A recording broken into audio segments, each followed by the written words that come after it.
Is Aslan the Jigsaw of the Narnia series?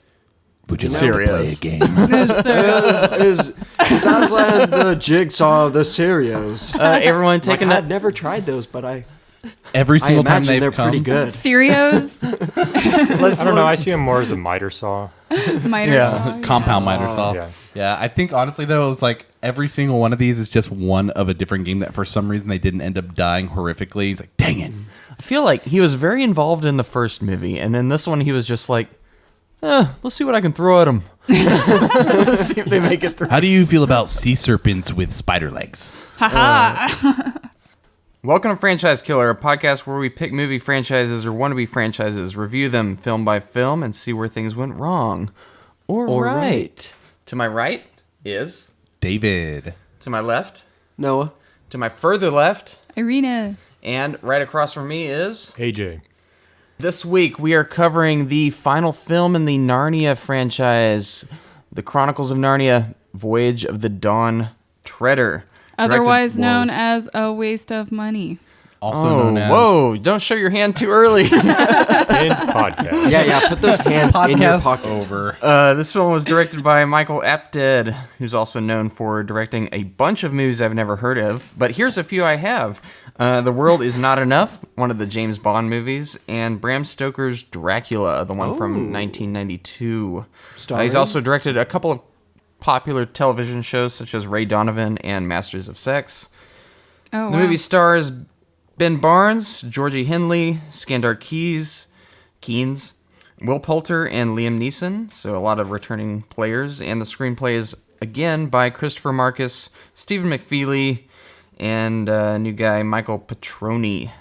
And actually, all these were co-produced by C.S. Lewis's stepson. Really? Interesting. Is that an actual fact? Yes, it is. I did not know that. But it is interesting. Has been dethroned. This is of course based on the novels by C.S. Lewis, so that would make sense. So on this podcast, we will talk about the movie. We will break down the story through through use of Wikipedia, which is a very handy resource that is completely okay for us to use. So we're going to use it because I cannot come up with a story synopsis better than they can. From the Wikipedia. Honestly, though, I would love it if you'd just make your own synopsis and just your interpretation of how everything goes down. Believe me, That'd I've be tried, great. and it sounds I like... don't think you want that. I would love that. It does not sound good. And that's why I would love that. Much better when you have a good one with mess ups in it, right? I'm on a boat. It's like in the Don't you ever Seas, forget. they were on a boat, and then this one guy didn't like it, and they found a sword. You guys sticking them up. I think that would be great. And then he turned into a dragon. And then you turn into a dragon. This sounds like someone's really, really messed up on something. Anyway, then we go through the story. After that, we'll break down the movie, give it a brief review, and then talk about the franchise as a whole and whether or not this movie killed the franchise. So first, we'll go around the table and... Aslan's table? Yeah, we'll talk about our... Yeah, The stone one. that is in this movie. Good. But this Good call. is wood. I was paying attention. Yeah, I could tell. Good job. One thing she got. So Everyone we'll, have their sword? we'll talk about this movie. Our history with it, if we've seen it or not, and then we'll go into the story. So, David. I actually have never seen this movie. This is the first time that I saw this, and unlike the other ones, I did not really care about seeing it. And so, it was kind of nice actually getting to sit down to watch it. Very different than the first two.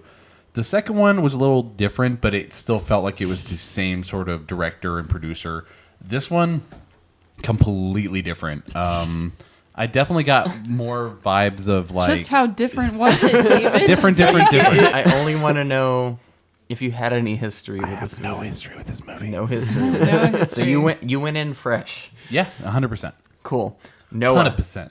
Noah. So I had honestly completely forgotten that I had seen this movie until I watched it again. I was like, oh, wait. Always a good sign. I had seen this before.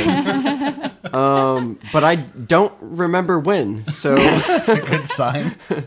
So that's my run-in with the movie. Okay. Irina. Yeah, I had seen it a long time ago, and I think the strongest memory about this one is actually Eustace. He was the one that I knew for sure. I remembered. Yeah, played by Will Poulter, who is actually now a reasonably successful actor. Yeah. I So think he was nominated for some kind of award for this yeah. performance. Well, I don't know if it was for this, but I think he's been in, popular conversation recently.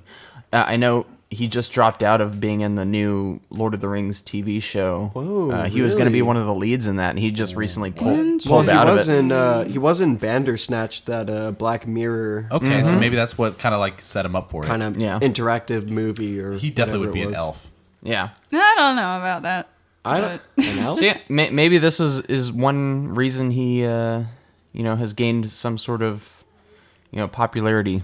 Yeah, Who knows? It definitely was the start of He's definitely- his career, I suppose. He definitely chose unique films to be a part of because he's never been really a central character since this one. It's always been kind of a side character, but you always recognize him. Yeah. I think Yeah, and one of those movies that he was in recently was that comedy with We're the Millers. We're I was the Millers. just gonna bring that one up. I think that's actually the one that brought him more into the limelight too. That's the first one I remember seeing him in. Actually, Yeah. Yeah, yeah. So, Irina, apart from just remembering him, do you have a positive or a negative memory about this film? I think it was generally positive, but not very memorable.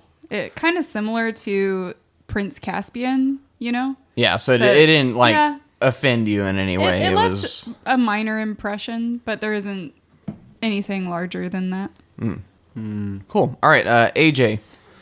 So, as far as I know, this was the first time I had seen the movie, watching it for the podcast. Although Dawn Treader was, if I recall correctly, my favorite of the Narnia novels. Yeah, it's actually Okay. one of the few that I remember listening to. Yeah. Although I have kind of a soft spot for nautical theme stories in the first place. Me too. Which might be a hint at one of our next little movies. foreshadowing. Yeah. you know, Actually, there's a lot of that's it. behind the scenes comparisons, but we can get to that later. Yeah. So overall, kind of fresh into this movie, and we'll see how it goes. Yeah, you hadn't seen it. Had not. All right. No history there. AJ, that's one thing that I can identify with you on. One of my favorite books of all time. We've spoken about this before on the podcast, but it's and actually I really enjoyed the movie too. But The Count of Monte Cristo, and that's like a It is. big. It has a lot of nautical nautical- theme, but a yeah. lot of it's not on a boat. Actually, Oh no, Yeah, it, it's not- it isn't. But There's a lot of you ocean. have- But yeah, I definitely so, agree. So there's like the boat, the Pharaoh, which is the beginning where he gains. I'm gonna stop. I was gonna say, oh man, you didn't even let me get to it. I was Yeah. gonna tell us more. Yeah, I'm sorry. I'll, all right. I'll just end there because we'll talk about this forever. That'd We're be gonna a get on good that. movie series, maybe though. Yeah. We're gonna try to let's blast through this story a little quicker this time, just so we can get to the good stuff. Are y'all ready? Oh, Yep. all the good Sure stuff. thing. All right. 3 Narnian years after the events of Prince Caspian, Lucy and Edmund Pevensey are staying with their irritating bookworm cousin Eustace Scrubb, while their older siblings Peter and Susan are in America with their parents and the war still wages on. Edmund is still too young to enlist in His Majesty's armed forces, much to his chagrin. At their cousin's home, a magical painting of a ship on the ocean transports Lucy, Edmund, and Eustace into an ocean in Narnia. What'd y'all think of this Alright. intro? I thought the whole painting thing was unique, although that is brought right from the book. So I guess it's not really. You can't really say it's Yeah. anything special from the movie. But But the effects, though. I thought it was pretty interesting. I thought it was a fun way to go to Narnia. Yeah, I like how they picked the painting up off the wall and it's still just like gushing Gushing. out water. Definitely yeah. it made more with it. I will say I thought, even though Prince Caspian was very abrupt in its introduction to Narnia, I felt like this one was even more abrupt and almost Yeah. too much. It was like too quick. Yeah. Did y'all any I- of y'all No, get no. that feeling? When they're in the water and then Caspian's like, "Oh, hey, let me save you," and they're like, "Caspian." Yeah, Yeah. I feel like it worked with Prince Caspian because it was with all characters that we knew already and had been established in the previous film. And Yeah. this one, it's introducing Eustace. Yeah. And I feel like we didn't get to know him enough before they were swept off into Narnia. Yeah, I wanted Yeah, it to, was just like, Yeah. oh, he's a snob. Okay. They did This build was it still later, at a time There we go. where bookworms and nerds were not cool. freaking nerd. So well, he was also kind of mean. Like he Yeah. was, Yeah, he he was was Well, he's a little spitballing them with mean-spirited. like a straw or whatever. his and his like, character is it seems like his parents aren't very attentive to him, so he kind of are, develops I this- didn't even see his parents. Are Yeah, they there? Yeah, He's He's hiding Maybe- behind the newspaper yeah. the Probably entire an only time. child. Yeah, Yeah. well, he is an only child, and then having to share his space with his cousins for a long period of time probably made it worse. Well, and the fact was, he was still just kind of a mean person. He didn't grow up the right way, and he didn't handle it very well. But I think that actually helped with the developing character later, and we can get that more as we go. But yeah, I think it was. Get I think more. as far as the intro goes, they almost did like a combination of the first and second movie, where you have the plane. They did a plane shot going over. They had a daytime scene of them downtown or in London, and they also even showed Edmund trying to sign up for the army, where he gave a fake name, whereas that kind of sounds like something from the second movie, where someone goes, "Oh, hey Edmund," or "Hey Susan," calls him out as they make a fake name up. It was Yeah. kind of like Yeah. the same thing.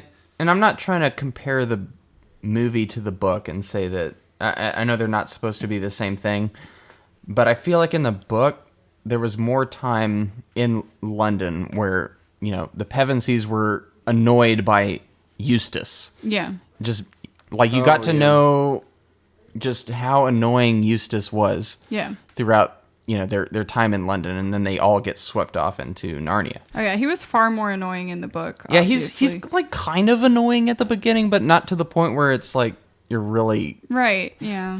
and we'll get more into this, but Well, I and feel also like you feel Edmund and Lucy's strandedness, their desperation because they're separated from Peter and Susan and Right. Narnia. Mm-hmm. So they're just like an island to themselves. They're completely left high and dry and really And- yearning for Narnia or yearning for their own place. An yeah, island. not you having say. Susan and Peter I felt did have kind of an impact on this movie actually, but well, I think It's that just does, that dynamic. Sorry. go No, on. you're good. I think that going off of what AJ was saying to the fact that they're separated from their siblings, I think they do a good job of building that into this film. Actually, with what was it, Susan kind of being on the letter side of explaining to her sister about how she was getting married and stuff, and that sort of shows the insecurities that she has moving forward into the movie. So yeah, it is important to her character. You just get a sense that it just feels different, Yeah. this time around. And I'm not saying that's bad. It just, I don't know. It doesn't. different vibe. It feels like something's missing, even though maybe it's just its own different thing. I don't know. I'm sure the intro probably got a lot cut on the cutting room floor because one of the biggest criticisms of this movie was the pacing, Yeah. of Yeah. the plot. Too quick. So, actually, I think probably drawn out in the second act. Oh, Yeah. interesting. Yeah. From Well, what I've fast-paced in the read, beginning and then slowed down. right? So that's probably a compromise they made. Yeah. They are rescued by the Dawn Treader. Caspian invites them on a voyage to rescue the 7 lords of Narnia whom his uncle Miraz banished, in the Lone Islands where people are sold as slaves. Caspian and Edmund are captured and imprisoned while Lucy and Eustace are sold as slaves. Caspian meets one of the lost lords who reveals that the slaves who are not sold are sacrificed to a mysterious green mist. The crew of the Dawn Treader then rescues the 4. The lord who becomes the new governor gives Caspian a sword, one of 7 originally given to the lords by Aslan. So, what I loved about that scene where they're all, being auctioned off and whatever. Mm-hmm. I love how whenever you go over to it, they realize shortly after when Reapy Cheap announces that they're gonna save them, that all those men there were just waiting for. To see what Lucy's price would end up being, They all took bets ahead of They're time. just like, all Little- right, and they'll oh, exchange coin 150. afterwards. Okay, let's get him now. A little creepy. I just thought it was funny how they just waited there until that precise moment to suddenly pop out. It was an auction. Like, why didn't they just suddenly, do it? The other funny part was that I think more than half of the crowd were those guys just in cloaks. So Makes you wonder if they're just There moving wasn't around much trying to give her motivation. It's so weird because it's this weird kind of stealth mission against these really incompetent looking people. Ha ha! We got the upper hand. They're just like these townspeople, Can I also say man. that I don't feel like the story is laid out very clearly in this movie? A little comment on that. The actual book itself doesn't follow a 3-act narrative. Yeah, I plot noticed sequence. that. Yeah. It's an episodic tale where it's almost like Homer's the Odyssey. Mm-hmm. He goes island to island. Each thing's kind of a mini quest within an overarching story. And so the Voyage of the Dawn Treader is literally a voyage, kind of Kind of like almost the Iliad and the Odyssey. right. Well, So gosh. it's hard to adapt that to a movie. So I can definitely see where there's a challenge to a Yeah. feature-length film. We need to distill this into something that someone wants to go sit down and watch and be done with, or instead of like, oh, now they're doing this, now they're doing that. It's like, kind of just milling on. Yeah, This would be really cool as a show then. It took me a while to figure out that they had to get 7 swords from 7 different locations. I feel like it wasn't fully they- spelled out in the beginning. Did they Was it? explain it? I don't honestly. When they got to that part, I feel like I had no idea. I was like, "Oh, they need 7 swords." I did pick up on. I'm sure it Any was like. random 7 swords. I'm sure someone said It's gotta something be about magic it. swords, Narnian swords. No, but to the whole thing you were saying earlier, I got about halfway into this movie, and I honestly felt like I didn't know what was happening, and I was watching. I was paying attention. Yeah. It just felt like did I glaze over this, or did they not explain it well? I honestly feel like didn't know. I feel like it was a little mix of both. I feel we were probably watching this movie. Okay, this is the 3rd Narnia movie. Let's see how it is. Okay, like with maybe not complete 100% attention, and they might have dropped it at the beginning and said, "This is what we got to do." But I feel like it wasn't very inspired or really trying to hook the audience in from the very beginning. Yeah, they're more like, even Edmund and Lucy are like, why are we here? Like, Caspian's like, I didn't call you. I don't know why you showed up in Narnia. Yeah. And Caspian's like, basically, I'm fulfilling my swearing in promise of finding the 7, friends of my father who were exiled by my uncle. And then halfway in, it's like, oh, yeah, we need to find these swords to dispel this evil magic stuff. So it's not brought, forward right away. Yeah. You are right. They never had a clear cut, oh, this is a villain or this is the bad thing. In fact, I think that shows even more so that it should have been a show, and it should have been kind of almost a 7-part series. If you think about it, it should have been like each episode ends with them getting another sword, and have it just be a number of tales. So for you, Lion, the Witch, and the Wardrobe, 3 movies. Prince Yeah. Caspian, 1 movie. Voyage of the Dawn Treader, 7 movies. The ultimate miniseries. I don't want it to be 7 movies, but 7 think of it as kind of like a. They should have had it be a bunch of mini stories up to. In total, a whopping 11-part franchise. Hey, can we get was Don't it David forget, and David to do it? Don't forget the horse and his boy, the silver chair, and Magician's nephew. The magician's nephew. Realistically, the nature of the media That's and the about 10 market, more they're movies. I mean, they obviously were restrained. They had limitations to work within. Yeah. So The movie's not even 2 hours, though. I feel like they could have at least stretched it out to, 2.5 hours. They're probably they could've. meaning for it to fit in a. it's also aimed for Theater setting children better. who Yeah, probably don't want yeah. to sit there for Yeah. Let's just put it Lord this of way. the Rings length movie. I was happy at the length that they chose this movie. Okay. How do y'all feel? David's quote. As an aside, how do y'all feel? I personally liked Caspian kind of dropping the Inigo Montoya Spaniard. Yeah, that's not Yeah. as forward in this movie. Not even close. Oh, It makes me wonder I if didn't whoever even was notice that until whoever was you directing mentioned it. this just said, "You know what you did in the second one? Yeah, you want me to do that again? No, drop it." All of it. We're done with that. Now that I think of it, I personally kind of miss it. Yeah. Really? I like Caspian in this more than actually in That's Princess interesting. Agreed. I kind of I- feel like he had more of a charisma to him in Okay. the last. But now he has movie. the Jesus locks I'm True. in between. And a beard. So and a beard. I liked him better in this one, his character, that is. But in Prince Caspian, in this one, I think he could have benefited from the accent as well. I don't think just it really keep that mattered. Well, I think- just to keep it consistent. Well, the fact I is, mean, there's a lot of things where they drop accents in movies Yeah. across. The yeah, fact that you but- didn't even notice is a I good know. sign. I didn't notice, but maybe that's, with his you know. time on the Dawn Treader amongst other Narnians, he kind of just phased it out. Yeah. Yeah. And got a new hairstyle. Yeah. But Alright. aren't the only humans that are on there supposed to be from the Talmarines? No. I don't think there were any Talmarines on there. No, there were. It was There it are was some. probably a mix actually. There are a lot of other creatures. There were too, no but- Spaniards that I saw. Yeah, but every other human is supposed to be a Talmarine that's on here, other than the Pevensies. I All right. guess.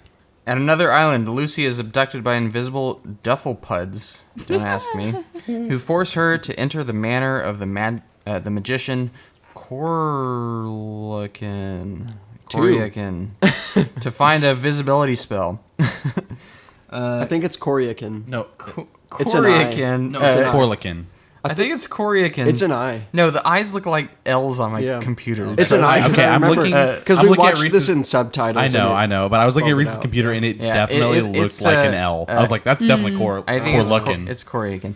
Corrigan encourages the crew to defeat the mist by laying the Lord's 7 swords at Aslan's table to Ramondu's island, but warns them that they are all about to be tested. Lucy recites a beauty incantation she found and enters a dream in which she has transformed into Susan, and neither Lucy nor Narnia exist. Aslan chides Lucy for her self-doubt, explaining that her siblings only know of Narnia because of her. That's one way to phrase it. I have mixed feelings on that last scene that I just read. So, really, like Noah said, there's not a main antagonist in this story. Yeah. The adversary it's the conflict of man versus self. Yeah. So that's really the whole premise of the movie almost is each character is fighting their own demons and coming to terms with that, overcoming that. Yeah. Susan, or rather Lucy, comparing herself to Susan constantly, the vanity aspect. And then Edmund later on with the power Right. aspect, I guess. The Yeah. inferiority complex. Jinx. Whoa, That wow. was Yeah. awesome. Synergy. Almost like y'all know something about that. I felt I'm the like oldest. that scene with Aslan, though, was almost... I liked it, by itself. But I felt like its placement in the movie was almost random. Because I didn't feel like there was any build-up to it. Yeah. It just kind of Yeah. happened. Like, there's no setup to Lucy wanting to be beautiful early Yes, on there in was. this movie. There's What a was little it? The bit. intro, was. when she was reading the letter. You did see her Oh. putting her hair behind her ear And like she was 5 looking times. at in that the Okay. first- guy. Y'all Well, are- there's I give y'all points. Y'all are better than me. Y'all are more observant. there's this idea similar to the way Edmund feels like he was always in Peter's shadow, that Lucy is a little faded or diminished compared to her older, more beautiful sister. So that's kind of what she's Supposed. grappling with in this segment of her life. Interesting. Okay. And then also- it does make more sense. Yeah, I feel like you're right. There's no build up to Yeah. it. As far as within the context of the books, it almost points towards at the very end, kind of Susan and her disconnect from Narnia. Yeah. Where Aslan kind of stops Lucy ahead of time, saying, "You're kind of almost rejecting the idea of Narnia. Without you, your whole family wouldn't know Narnia." So he kind of catches her and saves her ahead of time before she follows Susan's path down that kind of thing. Yeah. Is it Yeah. just me, or did I also get kind of the feeling that it almost refers to suicide? Like thinking you're not worthy or you aren't needed You yourself? think that was the next step in that vision? Well, Or- I don't know if that was the next step, but the fact that she became Susan and not Lucy, that she had almost rejected herself as a unique person, was Wow. in a way kind of like that Showing your self-worth. self-destruction, you know? kind of Yeah. deep and dark. Yeah, but I mean, C.S. whether Lewis that was is known intended for or not, that. it feels like a reference to the fact that suicide is not okay. Yeah. But I'll take it back to what you were saying, Reese, about it just being kind of random, seemingly out of place. I do think that they probably did a lot of cuts to this movie. I think it was meant to be, or they had a much longer vision for how it was going to be, It and seems very realized, quick. okay, we have to cut out a lot of stuff for this to fit into the theater, and try and figure that out. Yeah. So And also market it towards children. Yeah, marketed that too. towards True. Yeah. Shut up with the marketing towards children. Like, come on. I do think that since we are bringing it up right now, one of the problems I had with this is that I don't think it pushes enough that man versus self issue. Like, they reference it a lot, but not enough. It almost feels like you're too distracted with the whole journeying, and which I don't mind, but that there was a deeper message there that they kind of just brush over with everyone's individual temptations. Yeah, and that's a nuance of C.S. Lewis's writings that doesn't translate well to a screen because there are multiple levels of it. Yeah. Obviously, on the surface, you have a children's book, then you have the allegorical notes, religiously and things like that. That is probably a very difficult challenge to bring to a feature film. Right. Yeah.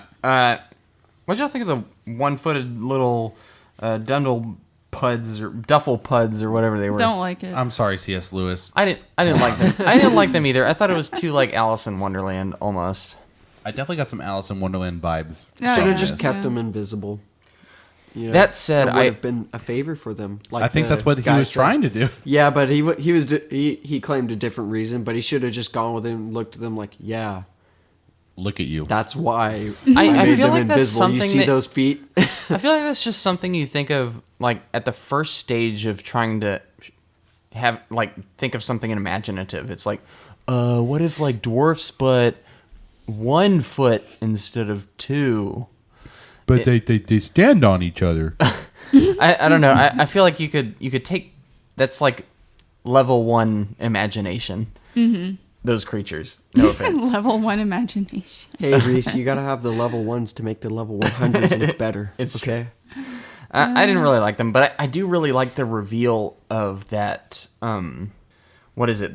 They call it like the oppressor or something. Yeah, talking that about is the the, oppressor. When Yeah. Lucy's Magic dude that was invisible. Yeah, when it's kind of like magic hour at night, and the door kind of opens up, and it's like orange light coming from some invisible area. Yeah. I thought that looked really cool. CGI on point.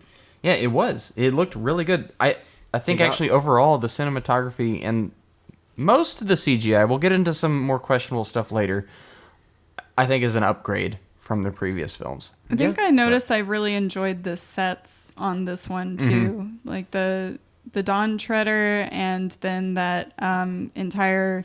I guess you could call it was it a mansion? The that oppressor's oppressor lived in? castle looking thing. Yeah, Boats are just cool, though. yeah. There was a And, lot behind the scenes in the set making of this movie. They used, obviously the boats is a challenge to film. They really built that boat, the Dawn Yeah. Treader It itself. looked like it.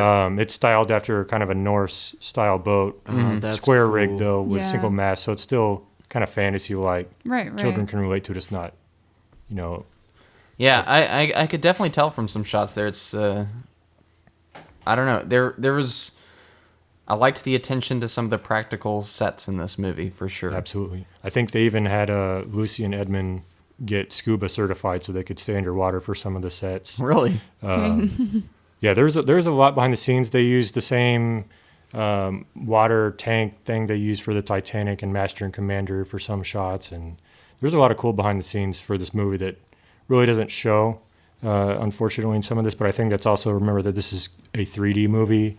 When 3D was new, they really focused on pushing that, making things yeah. pop for the screen. That we lose that now. Yeah. I at least didn't see any of those egregious shots where something's like poking at the screen Oh, or yeah. I almost threw this ball in your face. Good thing I caught it. It's not a Spy Kids 3D moment, that's for sure. Gosh. I remember when I was a kid and Spy Kids 3D looked so cool. I was And now I look back at it and I'm just thinking, You know, my I think some of the goodness. cringiest 3D scenes I've seen were, always the throwing the ball. Oh, I missed it. It almost hit the screen. Or the one where, oh, the world needs you. And then this finger comes pointing into the audience. So Yes. cool. But kind of like, it's That was not a- straight. It's just kind of like That quivering. was a Spy Kids 3D. That they definitely did that. I did. hated I that. will say my Spy Kids 3D experience in the theater was not enjoyable. It never worked for me. I just saw because they made you wear the blue and red glasses, Yeah. and it just looked like a mix of colors that didn't work, and I never felt like the 3D No, was no. successful. Sorry. It was more distracting wasn't. than It it was was, bad. Yeah. immersive. Maybe Spy Kids will be a I was gonna say. franchise we talk about. Yeah, Who yeah, knows? could But be. honestly, though, I'm sure it's better now, but I still prefer to watch movies even in IMAX without the 3D glasses. Yeah, I agree. I think it just messes with my eyes too much and it changes what I want to see. It was a gimmick Oh, yeah. that they tried. It didn't work. It's It's still- made for kids. it's still going. It's trying. Yeah. Another That's sword character. is recovered from a magical pool that turns anything that it touches into gold. Meanwhile, Eustace discovers and steals from a rock pit full of treasures. While Edmund and Caspian look for Eustace, they discover the remains of another of the lords and recover his sword. A dragon approaches and is driven away from the Dawn Treader. The dragon is Eustace, transformed by the enchanted treasure after succumbing to its temptations. Reepicheep befriends Eustace, and Eustace is touched by the mouse's kindness. He has a change of heart and becomes useful to the crew. Useful Eustace. Reepicheep converts Eustace pretty quickly, I felt like. I do like that, though. I don't actually agree with you on that one, and I would say because most of the time it was spent with him not liking Reepicheep, and Reap it cheap. Say that again. Reefer Chief? yes, Reepicheep. There we Rika go. Chief with a K. I got it. So many letters. Anyway, So many letters. it's too hard. Yeah, but the point was, up to that point, I think they did a good job of showing the fact that he didn't like Reepicheep. Like, he was constantly saying how much he hated him. Yeah, it but that- was a build-up. That's why I feel like it was too quick for him to completely turn So- coat and become Well, friends it was with The because of reason the I scene. disagree was because that one scene where they have a little sword fight, it already seemed like Reepicheep sort of liked him, whereas Yeah. Eustace had never experienced anyone showing any interest or respect at all for him as a person. So Reepicheep said, "All right, I'll make a fine swordsman out of you yet." Well, There's the thing- kind of this sense of I believe in you. I did get the sense that Reepicheep was, warming to him. Yeah. But I did not get the sense that Eustace was having it. I don't know. I think you're. Go ahead. No. You go. I think you're intended to kind of see with the whole scene at the Midas pool, where Edmund is trying to take things for gold and take him home and be rich, and then that kind of evens him out with Eustace finding the pile of gold, the dragon's hoard. Now they're kind of on the same moral playing field now, where he doesn't have Edmund doesn't have that. He's not playing the taking the high road, so to speak. Yeah. So Eustace is brought up in comparison a little bit. And then also Eustace, kind of the epistolary aspect of him writing the letters of like the beginning of the chapters to home or wherever, like kind of his experience, what's going on, Yeah. allows you a little bit to see his insight. And I think Rika Cheap is easily one of the most relatable or, Likeable, likable at least. characters in Yeah. the film. I did like that this movie takes the approach of having it narrated basically by Eustace. Right.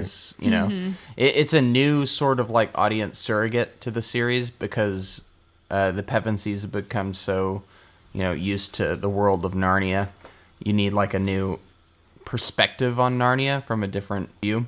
So I do like that, the Eustace stuff.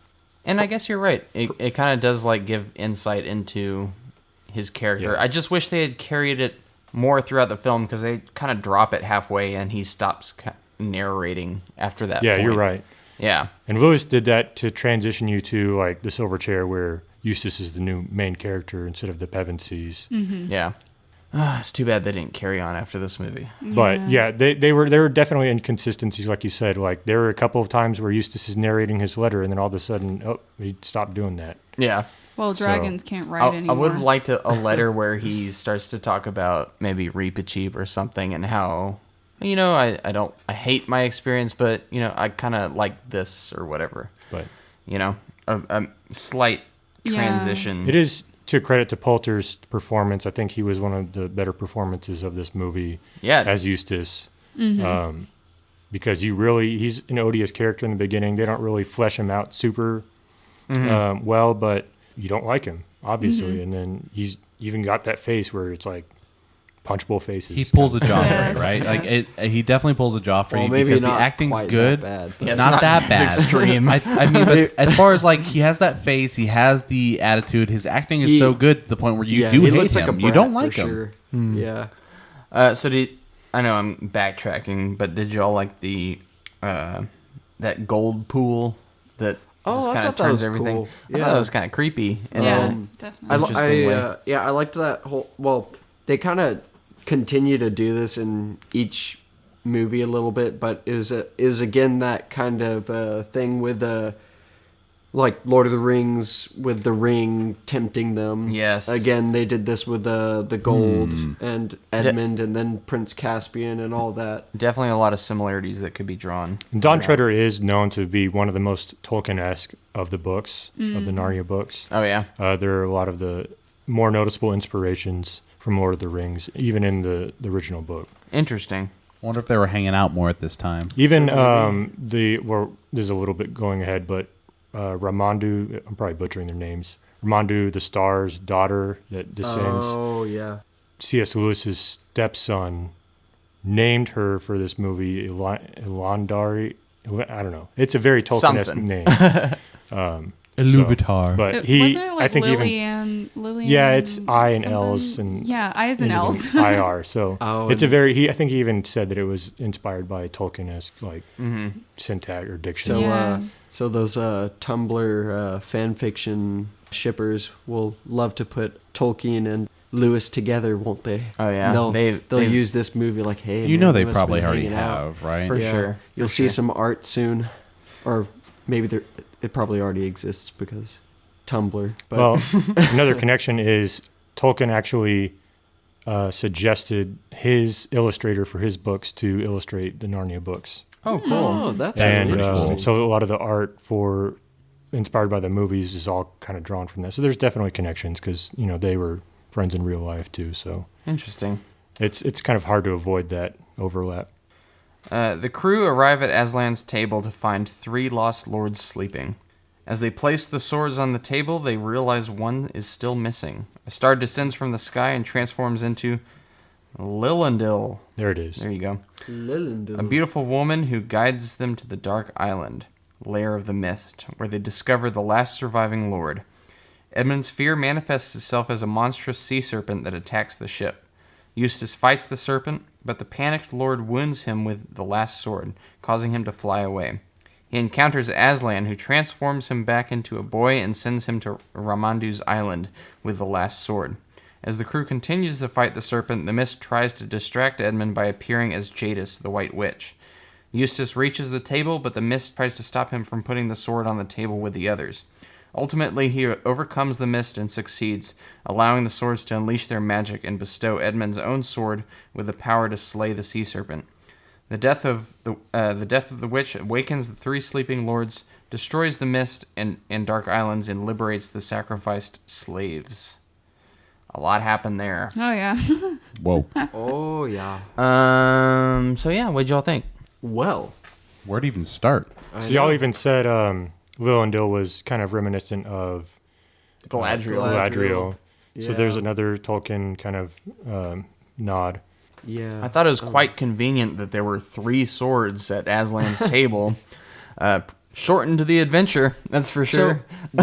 Yeah, I do have a question. AJ, you had read this book previously, hadn't you? So, in the books, did they find 3 of them at Aslan's table, or did they just maybe let's just put 3 of them here so we can shorten the movie? So To tell you the truth, I don't remember. I do know that the whole sword subplot was just that, a subplot. It wasn't nearly as big of a deal As it was if I in the recall movie. correctly. I could be wrong. But I feel like they kind of picked that out and blew it up to have a traditional 3-act development in this film. So they have that main quest or quest item, whereas in the actual books, it was just another, kind of thing along the way. I could be completely wrong, but that's what I remember. Yeah. I felt like the swords ended up being slightly superfluous to the story. Yeah, especially if you find half of them where you already need to be. Yeah. So we have the big sea creature battle. I thought it looked fine. I thought it was a cool looking serpent. It got better as it went along. Yeah, I think the animation or the CG could have been a little better at certain points, but I thought the idea was really cool. Yeah. Yeah. And it just needed better CG to be translated. I didn't like how little Well. time we spent with Eustace as a dragon. I feel, at least in the story or in the book, he was a dragon for most of the book. Yeah. He just wasn't afflicted with that for as long in Reese, this, and it's kind of rectified a little too quickly. I have one word for you. Okay, Budget. Wrong. budget. Yeah, that's true. Budget. You're right. Yeah, they just had to spend so much money on his eyes, didn't they? Well, on that one close-up, that Those- spent all most of the budget on him. Those cataracted eyes. Yeah, that's why the mermaids look so terrible. It just feel like such a short-lived affliction that like big whoop. It didn't whatever. actually feel that short to me. I think that it. I know compared to the book, I didn't read this one, so Yeah. for me it didn't feel as short. Maybe if you did read it, it would feel longer. But as far as the entire scene goes, with him as a dragon and the sea serpent, I'll say what I said in the movie, I believe, which was the CG concept was good. This is the time when CG was finally, I think, coming to a point where they could come up with really cool, believable monsters. It was the way they tied it all together that didn't quite match. They haven't made that Game of Thrones jump yet, where you can finally tie it all together. They had great looking monsters. They had a really good theme. The dragon was okay, I guess, in the terms of this, but Dragon sucked. I wasn't going to say it. I have to say the movie just doesn't really flow very well. It's very fast paced and a lot of stuff is happening. Yeah, I think it's but way too quick. It's exactly. It's that it's meant to be a longer story than this. There's supposed to be a lot more detail and just how everything happens. It needed at least 30 more So, minutes. not to be the actually guy, but in the book, Eustace actually wasn't a dragon as long as he was in the movie. In the movie, really? he was a dragon fighting the sea serpent, whereas in the books, he was already transformed back into his old self before they find the sea serpent. Really? And so it actually, in the books, develops his strength of character more because he's not relying on him being a powerful creature. He's finding the bravery within himself as a boy. I'm just going to say, in boom. In my memory, I remembered him just being like a dragon. For I think there probably was 75% of the movie, more or exposition. the book. And they definitely rearranged a lot of the plot in the film well, because of the episodic nature of the actual book. So Yeah. thinking about it, it could have been just about a whole perception kind of thing. Because in a movie, it's just short of 2 hours. Yeah. So it seems really short already for the whole story, but probably when you're reading the book, you remember a lot more detail went into all the things that happened with the dragon, and it feels like it was a longer experience. But when you put that into the scope of how long the book probably actually was reading it, it might just seem like it was a long period of time, whereas in this, it just felt short. Yeah. And finally, maybe I'm just an idiot, but Yes. What was the green mist ultimately? What was it? Their fears. I know it just it just vanished people but That is a that very was their good fears. question. It was like a metaphor for. I thought it was the queen, the ice queen still. No, it's not no, her. that it it's made the- a vision of her. It's the representation of temptation. So it and is how evil. it's affecting everyone. Yeah. So it shows up, and then not long after it hangs around, people are having these inclinations to, oh, I want to stay here at the Midas pool because I would be the richest, most powerful person in the world. So, But when you create sort of an adversary like that, you have to create also a purpose for it as well. I they don't feel like didn't it make comes that to clear at all. Yeah, I don't feel like it comes to a satisfying, conclusion. I kind of got the sense that it was like the nothing from Neverending Yeah. Story. Oh my gosh. And that's not wrong. It But seems like it's not kinda nearly going as for that. oppressive. Right. Like Yeah, I didn't the get the nothing sense that it was this creeps thing that factor for everyone sure. was fearing. I think the nothing is different because You got a cool name. also Neverending Story would be a super fun thing to talk about. Yeah, 'cause except there's there's- so much symbolism. I think in there's that. like 3 of them, and there only one of them's Yeah. good. Okay. But- but the nothing So- feels like far more oppressive than if, this. Yeah. if they called this the nothing, I feel it would be I'm more a- impressive. That was just good marketing. I'm Well, actually. This is funny because thinking about Neverending Story, that's one of those movies that I just don't like. I like it. But thinking about it, I like it. You know, there's let me explain a little bit. Okay. Thinking about the ideas that they have and how everything happens and just the story as a whole is like really like the story. conceptually interesting. I like the story. You just don't But like the execution. I hate all those little puppets, all the weird stone guys. So like- you're not a Jim Henson fan. I just I don't don't, know I if he was hate its involved in that style. one. Maybe No, not, but I it was wish the they 80s, could, man. They could keep that mood, but make it a lot more modernly. So if they what's the remade word? if they remade it nowadays, you Yeah, think they would do a if they better remade job? it nowadays, I think it'd be I don't know. interesting. I think it, and I would be open to a remake, even Yeah. though I like the original. I would like to see what they would do with that I property. would- Anyway. I want to see a lot of practical effects on a lot of things, but blended with really good CG. There's something very quaint about the old Yeah. 80s like puppet style, I just don't like puppets. That's fine. They I just- like puppets. Don't They creep me. Going don't back be to that the way.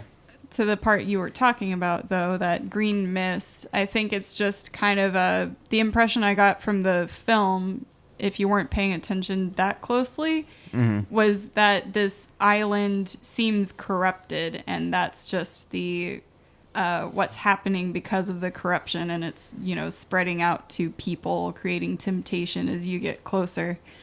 But So this that's movie just is the- about temptation.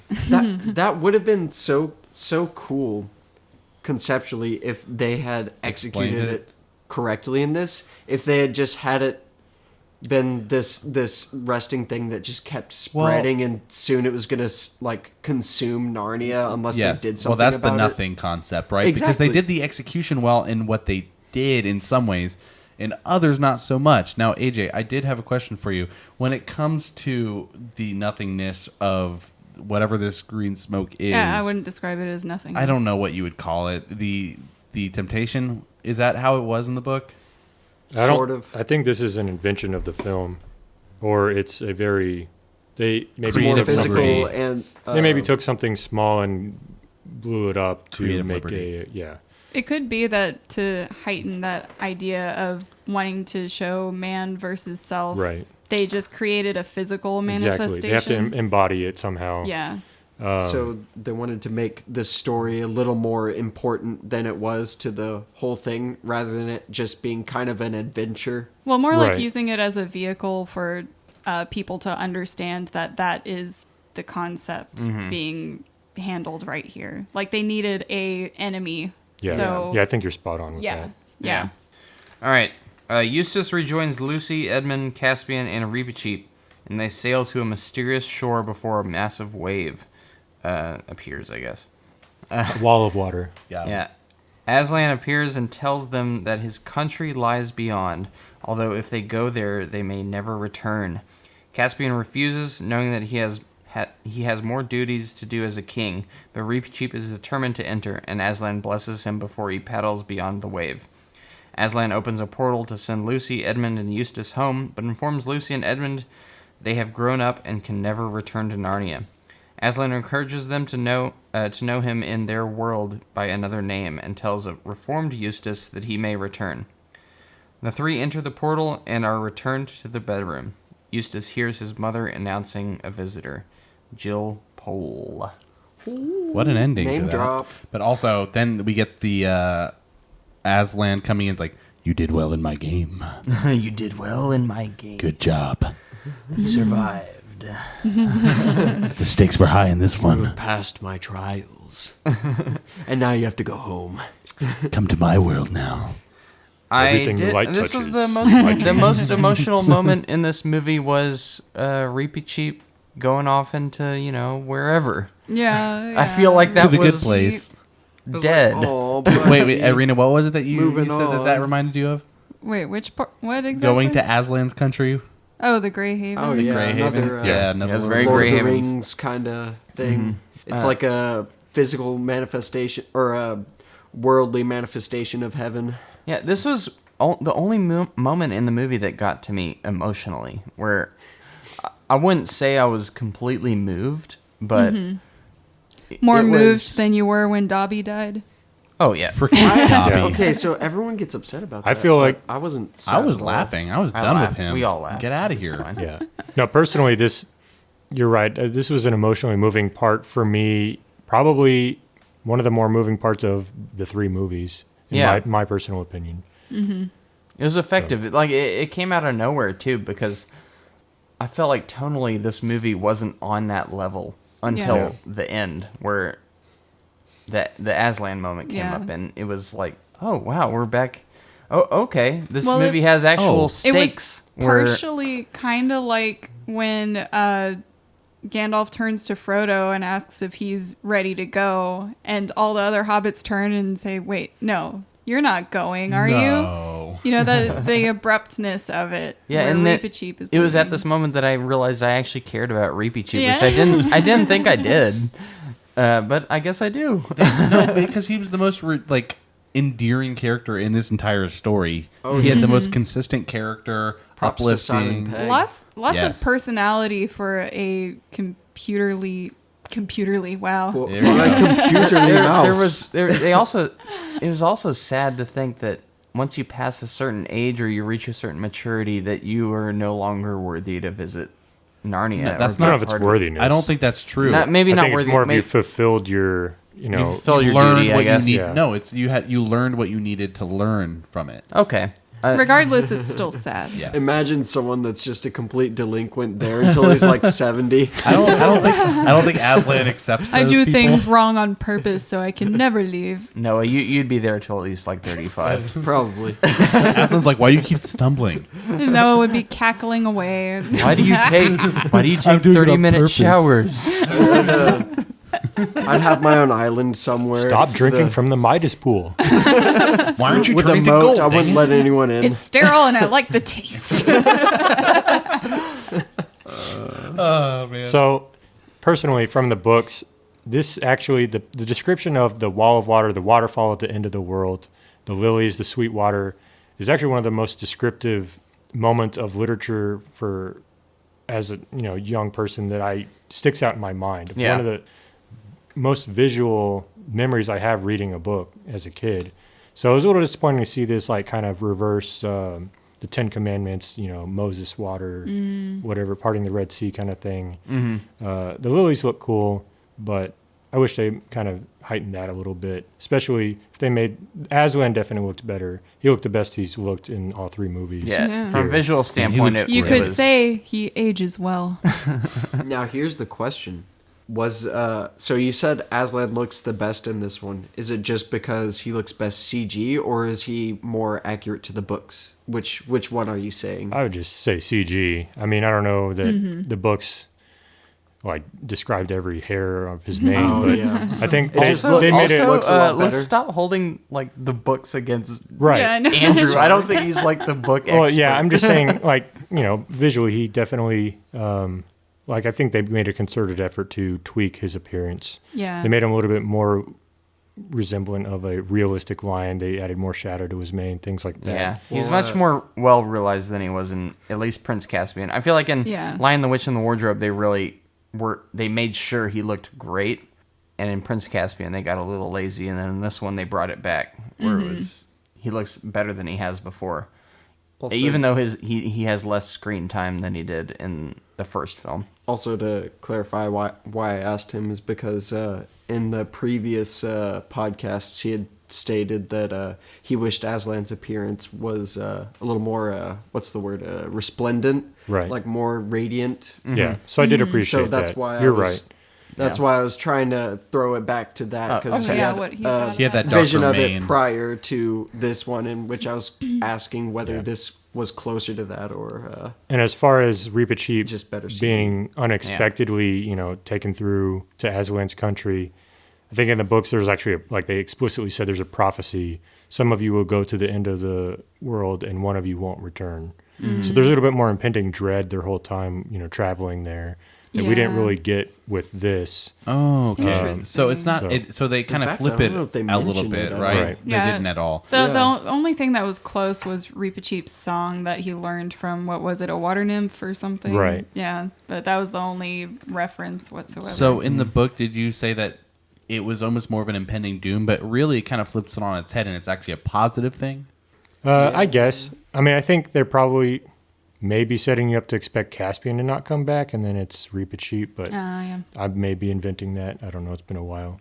Yeah. That would make sense, though, since he's always talking about trying to find his father. Yeah. But they made a bit of a bigger deal about the end of the world, or the edge of the world where Aslan's country is. So that end of the world representing kind of finding your true self, like fully finding the edge of your, I guess, identity, kind of thing.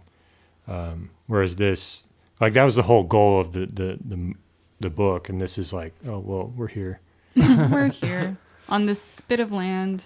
All right. Well, that wraps up our story for the Voyage of the Dawn Treader.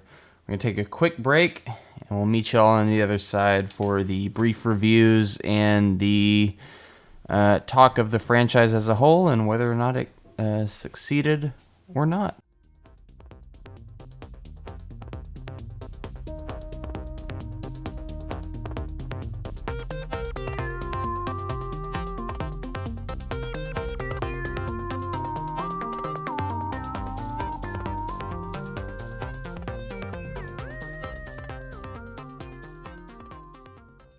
Welcome back, everyone. We're here to talk about Voyage of the Dawn Treader. We're going to give our break. break. It's been a long day. Sorry. We're It's been a long day. I've been laying down. If I went on you a had been workout. quiet earlier, this would have been fine.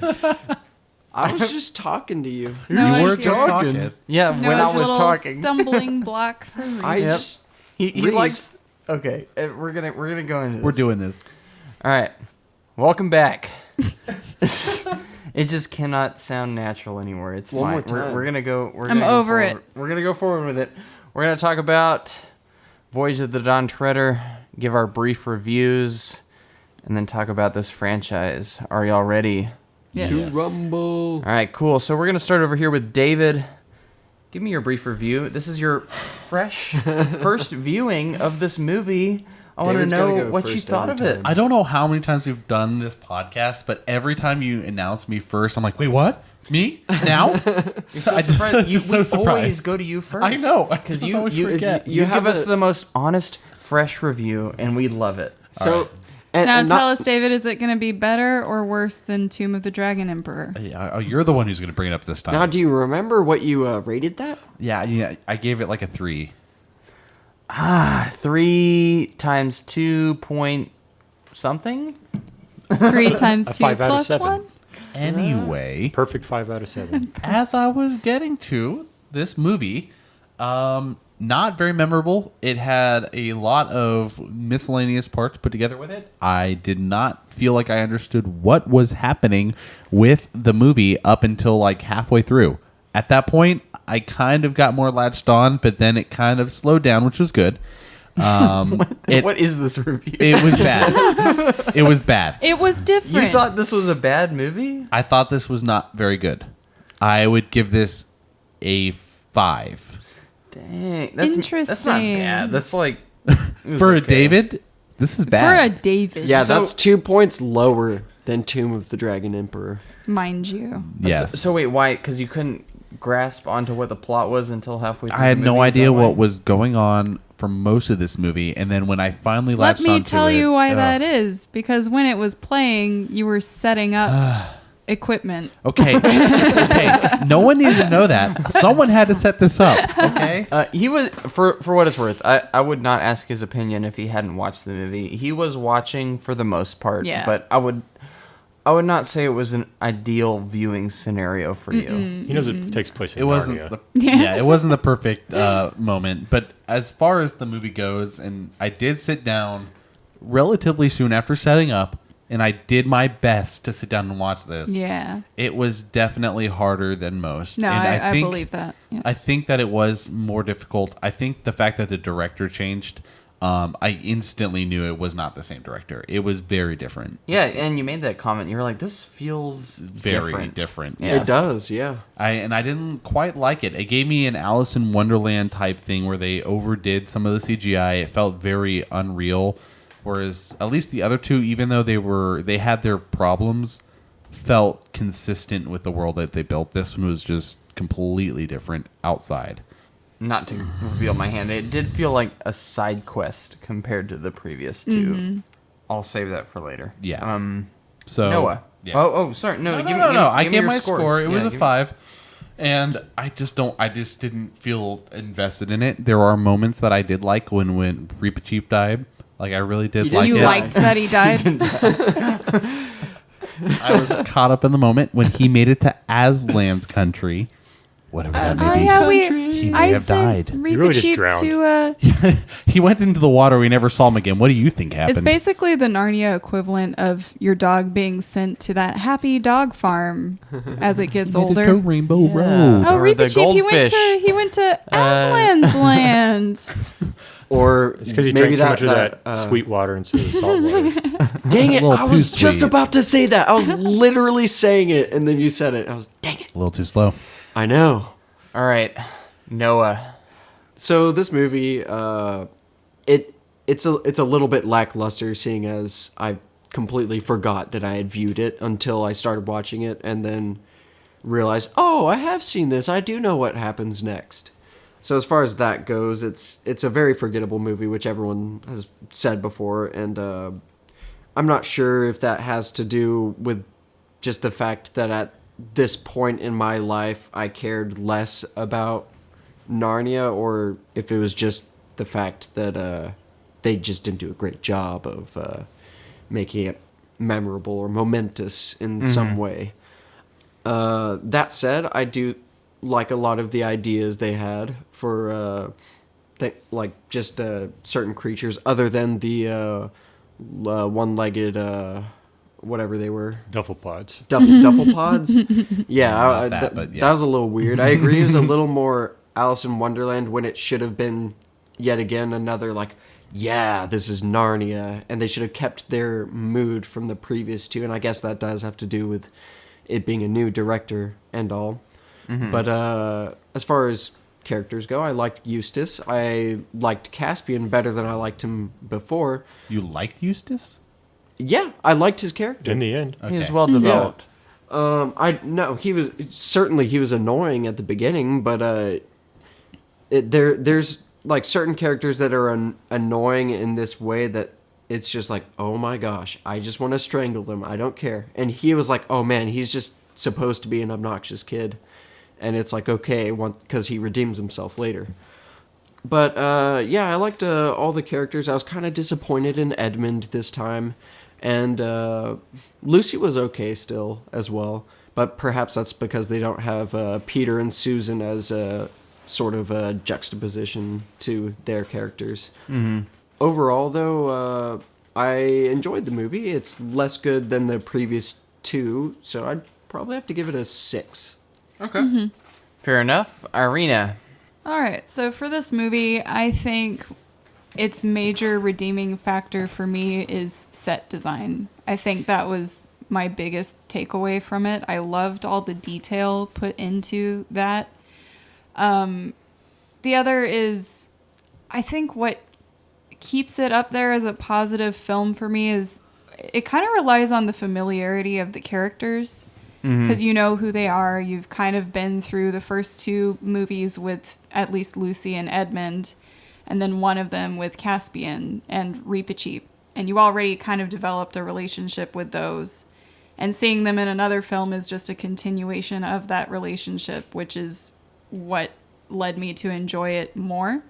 Eustace was a good addition to that grouping, and I think he had a good chemistry with the other characters.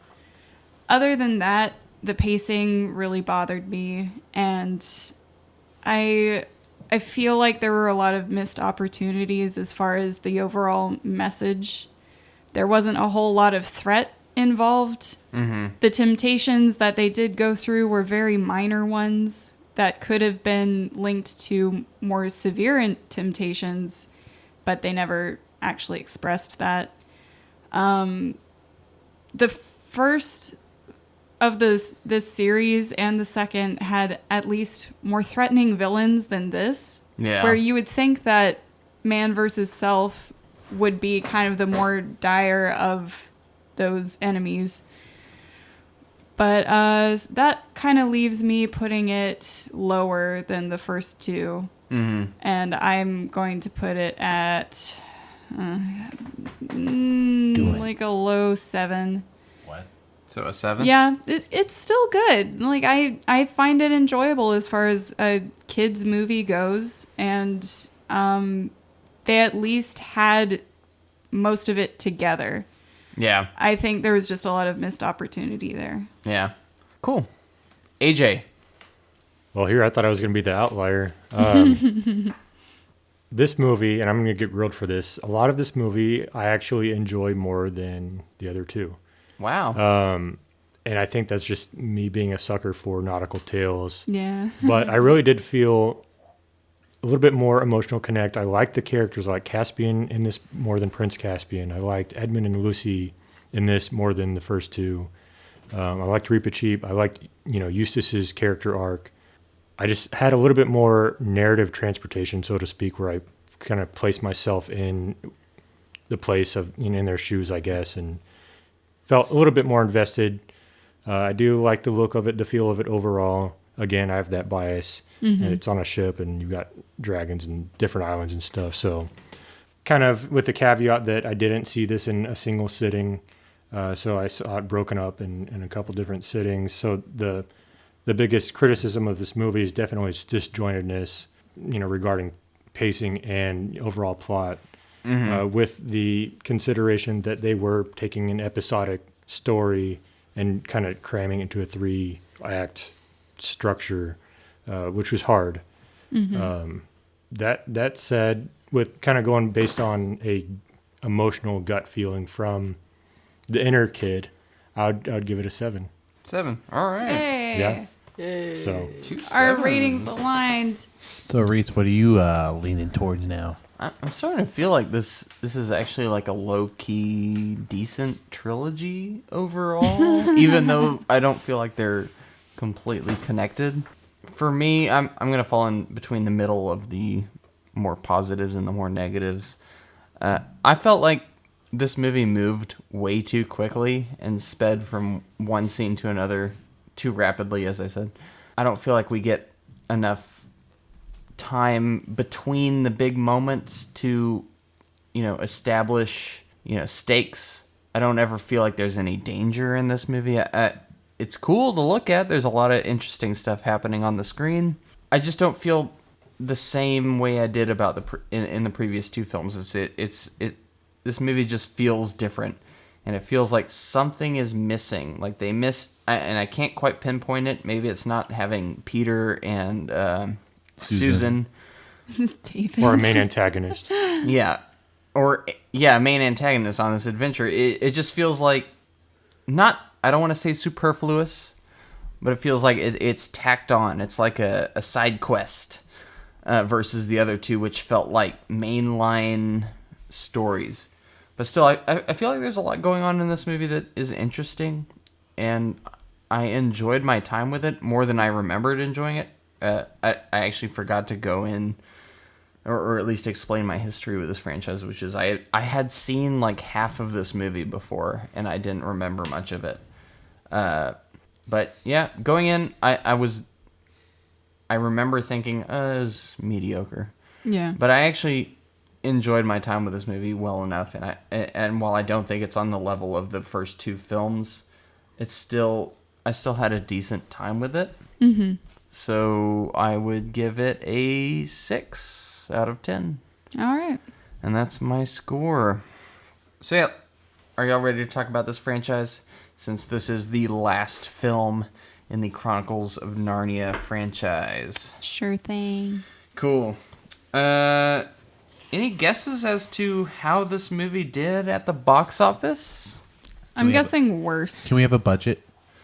The budget was $150 million, which was, let me do the math real quick, $75 million less than the previous film. Wow. Ooh, that's rough.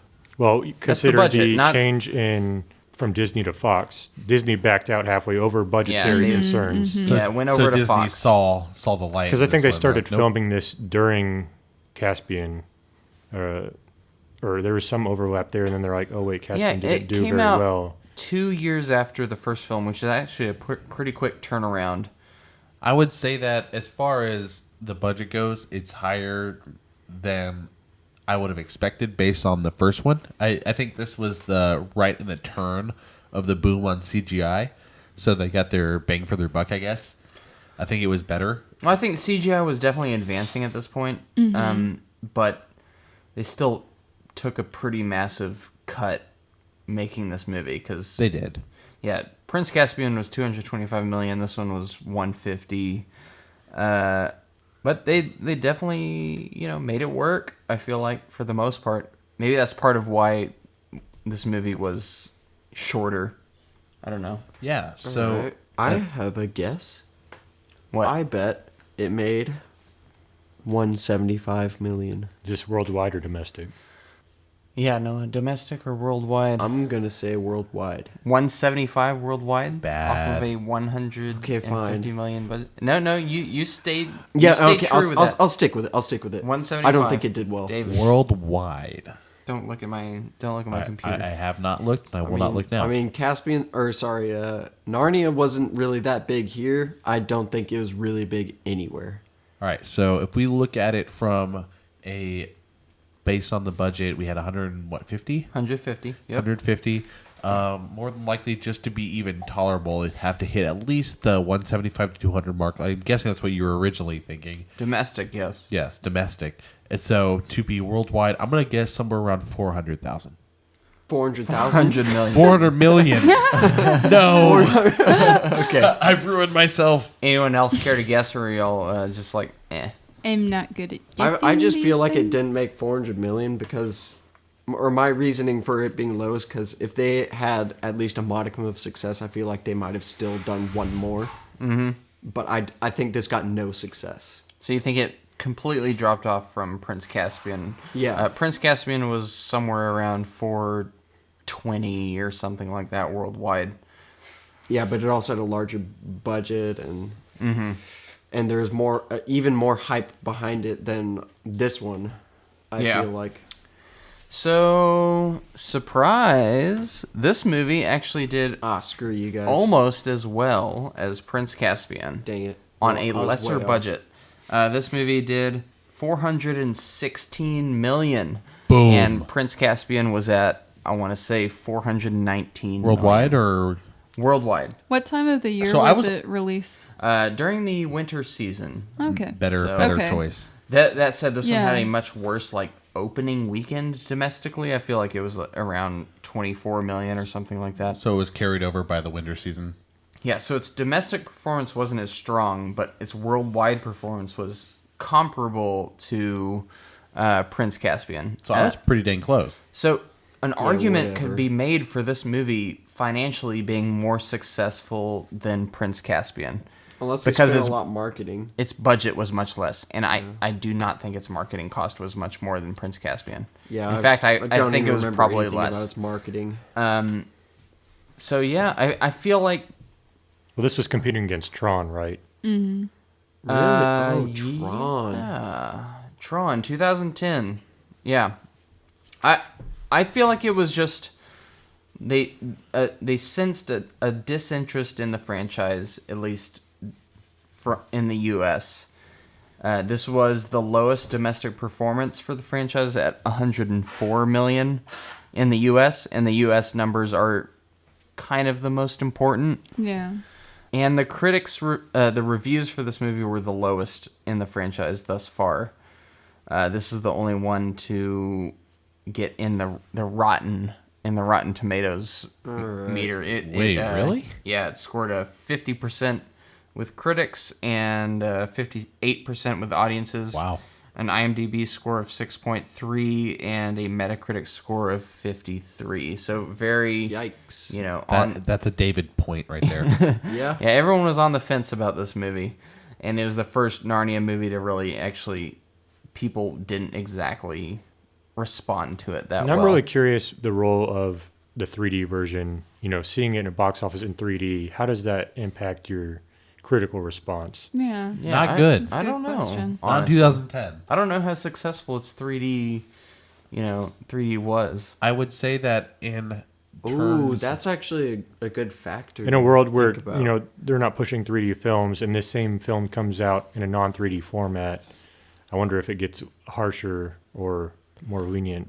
Maybe. I think the biggest factor, if I had to guess, has to be the fact that even though this was, 2010? Mm-hmm. So every other movie at this time was making leaps and bounds. Marvel was hitting their stride in the first section of their films. Actually, it was Iron Man 2. Iron Man was Yeah, Iron Man 2, but there was, Captain America 1 around this time, more or less? No, this was Iron Man 2. Captain America America's was like next year, 2011. the year after that. It was around the same time frame.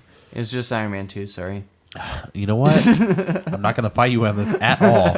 But the point was, I feel like a lot of movies were hitting the CGI stride, and it just didn't quite match up. And I just don't. I think this kind of, even though a lot of people went to see it, the CGI had some positives. It was still kind of playing in a mid 2000s game when Yeah. everyone else was kind of making that jump. I just think people were maybe just growing out of the Narnia franchise, and Yeah. the numbers were showing that, and maybe they were too scared to have their next film not even crack 100 million in the U.S. because that would be embarrassing. Yeah, That perhaps said, there maybe- was a lot of talk, and only up until recently, there actually were plans for a fourth film in this series.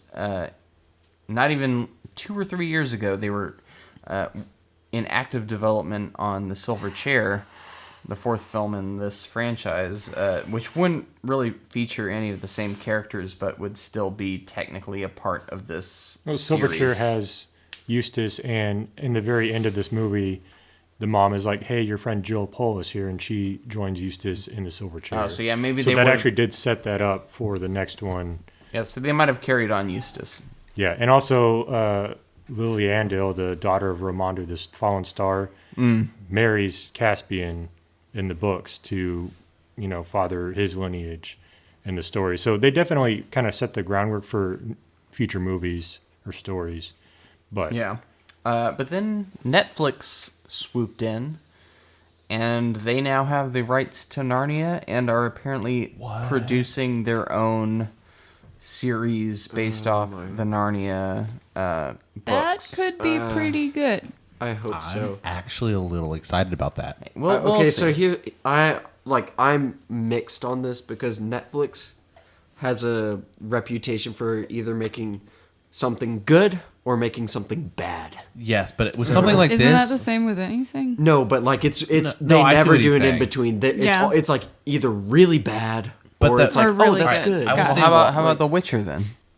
I like that, but there are certain points. See, that I'm that's like, mixed ooh, for you. Yeah, Yeah, Witcher. No, but- Witcher is but- a little mixed. but I'd have to put that on the good side. Like that's good. They did Yes. a good job with It's this. definitely more good than bad. But let me put it this way to kind of go off of you there. As far as major works go, especially one as renowned as this, I think they do a better job than most others. Can you name a big name like that they took either a book or a game or a movie and they flopped it? Every single anime movie. What anime movie? I think they've done Bleach. Okay, anime- They've done Full Metal I didn't even know they. Alchemist. Okay, no, none of those What? count. Death- Not a single Death one of those Note? count. Yeah. Death Note.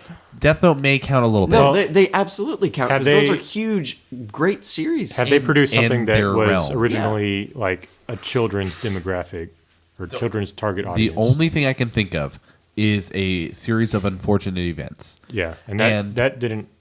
Mixed. I'm mixed on that one. I grew up with those originally. I like them, and with the new versions that they did with Neil Patrick Harris. Neil Patrick Harris, I yeah, didn't watch it at all. I watched both seasons, and it almost hit the exact same stride the movies Yeah. did. Yeah. It almost just 100% It matched took a lot from the movies, and I think it's the factor in it that didn't carry it was as much as I like Neil Patrick Harris, I did not like him. It as was Count Neil Patrick Olaf. Harris. It was Yeah. That was all it was.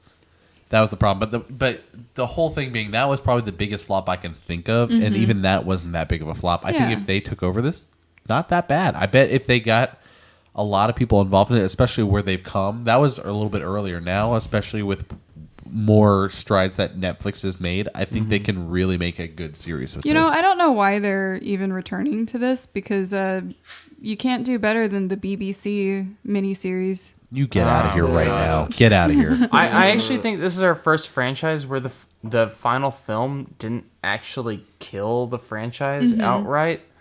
I feel like it was just too much time had passed because it's Yeah, been 10 yeah. years since, and they were just like, maybe let's just start over. Well, Because Yeah. this movie did reasonably well, and while it was the not particularly well received by critics or audiences, I don't feel like it did anything egregious to wound the franchise. I feel like the whole studio squabble was probably a nail in the coffin too. Yeah. What and when that has happened, what franchise has gone on to succeed when you have people trying to pawn off IP onto someone else, or Yeah, I'm and not that- going to continue to do this. You take over, that kind of thing. Yeah, it always takes time. Home and, Alone. And then your actors have grown up and Yeah. all sorts of yeah. other things have changed. And Now Disney actually owns the IP again because they bought 21st Century Fox. yeah, I know it's Interestingly weird enough, that they so- sold it off to 20th Century Fox and other. Fox. But yeah, also something that this. No, you're good, dude. That was great. it was something. As far as that goes, this actually fits almost perfectly in with what Irina and I were talking about earlier, which was almost the resurgence of what this genre is. The sort of folk tale meets what would you say, Irina? Like, what were we saying earlier? Didn't we just say high fantasy? High fantasy, yes. That would be the word. No, I don't know what you were high trying fantasy. Well, I literally blanked. I don't know what you were trying to say. Fantasy was the word I was looking Yeah, for. yeah. That's a Folktale tough word. What is the fantasy? No, I but like how you all right. went with another F word too. No, but I know like what folk. I know what you're talking The about. thing with Narnia too is you have a pretty split audience. You've got obviously the younger audience, children, and then you have the people who really look for the Christian allegory in it. And if that's missing, then they're heavily disappointed. Yeah. Yeah, and I feel like it was here in this one, but not as prevalent in at least the first film. Well, some ways in more than others, but it kind of hit more at the end than it did any other point in this movie. yeah. As far as the point I was trying to make about the fantasy thing is that fantasy, as Irina said earlier, was that we hit a fantasy peak kind of when Lord of the Rings hit, and it kind of rode a small wave, and then it died out. And I think this was trying to ride on that last dying wave. And then all of a sudden, when Game of Thrones was peaking, it all of a sudden spurred this new it spurred this new fantasy revival again. And so we're hitting like They're like, oh, it's I a think- I fantasy. think It's it's back co- on again. everyone, get it going, go. Well, But also in the form of series instead of feature-length film. Yeah, Exactly. Exactly. I was Makes sense. gonna say that. I was thinking anytime a movie tries to do a fantasy, whether it's good or not, it gets pooped on by the critics, and then people don't watch it. Not in these days now. I think because when they make these films, they forget that a lot of what makes these books really good and important is the fine detail. And you're kind of forced to take that out of the equation when you have to condense it into a 2-hour film. But it's great because I guess... So is that a thing that's happening? Is there going to be a Narnia by Netflix, or is it still up in the air? No, it's Netflix is doing it. They are doing it for sure. Yes. Okay, then that's cool. We've got Narnia coming out. We've got Lord of the Rings. We just got Witcher. I'm We so have excited for Lord of the Game Rings. of Thrones happening. But that's Man, Amazon, fantasy's right? coming back. Dude, I would be actually really interested This is the second revival. if Yeah. they made a Chronicles of Narnia animated, like hand-drawn animated be series. cool. Wouldn't that be interesting? Clone Wars kind of. Only if Yeah. Miyazaki does it. Well, But that's Miyazaki. not happening. We're I'm guessing it's going to be a live action type of thing, episodic. fine. They just need to. Nobody cares about animation. They need to try again with Hey, Castlevania. Warcraft, and make it a series. Noah, and have it. It's not happening. Have it It's be not happening, Noah. Okay, I know it's not. I know it's not going to You happen. can't make fetch a thing, Noah. No, Warcraft I'm sucks. just. I will fight you. No, they need to try again, but have the actual like people from that do the cinema or the cinematics in the game just make a series out of it because I think that would be really cool. Wait. You mean the movie we got? You No, I'm just kidding. No, I want the people Wait. that do the cinematics for the game. for the game because those are bomb. I don't think those translate over, Noah. No, Yeah, but I they know. could. We're not having this conversation right now. Oh my gosh! I will fight y'all. We can I talk know. about I this know later. you will. We'll let the listeners decide on that. Anyway, one. that was Don Treader. It kind of sounds like overall we came out on this trilogy more or less positive. Yeah. Slightly lesser on the third film, though AJ and Arena were more positive than the others. I like that. I'm kind of glad that we have this low-key successful trilogy that people don't generally talk about. But I feel like I can revisit now and be sort of happy with. So that's good. It's no Hellboy. Yeah, I would have liked to see what a fourth film in this franchise would look like. I'm a little I upset. kind of that- feel like they consumed most of the most accessible material from the books. Mm-hmm. Magician's Nephew is would be tricky to handle. I really Horse want and that His one. Boy. What about Silverchair? Silverchair is also one of the least accessible books. Yeah, it's a would've- good book. That's but- what was that was the fourth one. Yeah. And I think they were trying to do Magician's Nephew a little bit, and then Last Battle is also pretty contentious or controversial just because of how things wrap up. Yeah, I still would be curious to see how they'd pull it off in this world. That's why I'm hoping Netflix really does revive this, because if they do take over, I really do hope they start with Magician's Nephew and not The Lion, the Witch, and the Wardrobe. To be honest, Those stories fit a lot better in an episodic chronological order, as yeah. kind of a concept series. You know, I feel like they would almost be kind of a creative approach would be Magician's Nephew as like intermittent flashbacks to concurrently I as the want okay. a magician's nephew. I got you. Get out of here with Okay, your that- flashbacks. I want it. Give it to me. You want a magician's nephew? Give me the magician's nephew. I guess Master. we'll ride the wave here and set our sails onto more nautical voyages Yes. Thanks, AJ. with failed franchise Pirates of the Caribbean. no. Ooh. Although Actually, something more anchored in reality. Master and Commander, The Far Side of the World. We'll visit A Far Side of the World again.